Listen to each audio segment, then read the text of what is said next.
Today, some of us are anxious about the future. It's Christmas time. This is the first Christmas, maybe, for you as a single person. You know, your first Christmas, you're recently divorced. Maybe you recently lost your husband or your wife to a illness you didn't see coming, and you're questioning God's goodness. You're wondering why, and you're anxious, you're fearful. It's a similar kind of darkness. Maybe for you, you have a fear of safety, your own safety or the safety of your children, because this is your first Christmas. You don't have a job. You just lost it. Or maybe you got a pay cut, you know. Maybe something you thought was going to come to you did not come to you. And so you're fearful. Your darkness could be a darkness of regret. Past actions that you have done are now coming to bloom, and you're beginning to suffer the consequences of those past choices, and you feel guilt and regret, and you wish with everything inside of you that you could go back into the past and fix the things that you broke, and now it's too late, and there's nothing you can do, and you're in darkness. Whatever it is, there's a similarity between what's happening in Israel 2,800 years ago and what's going on in each of our hearts today.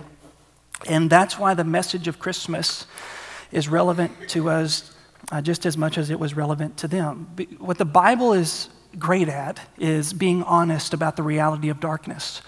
There's so many times when people poke fun at religion, they say, well, religion just helps you to believe a lie. It's an emotional crutch. You know, people use it to make themselves feel better about their lives, and it lies to you about reality. But the Bible does not lie to us about reality, because the Bible agrees with us that the world is pretty messed up.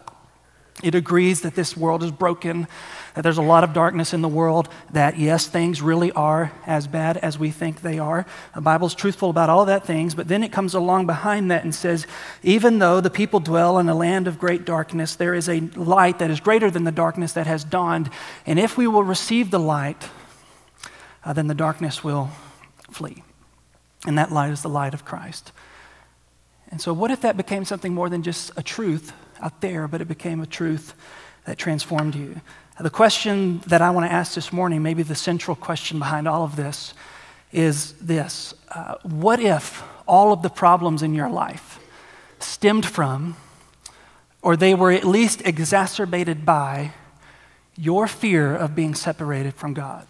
I know that sounds really religious, but just hang with me for just a minute. What if all of the problems in your life, the financial ones, the relational ones, the emotional ones, the anxiety, the stress, what if all of the problems in your life stemmed from, or were at least exacerbated by, your fear of being rejected or separated from God?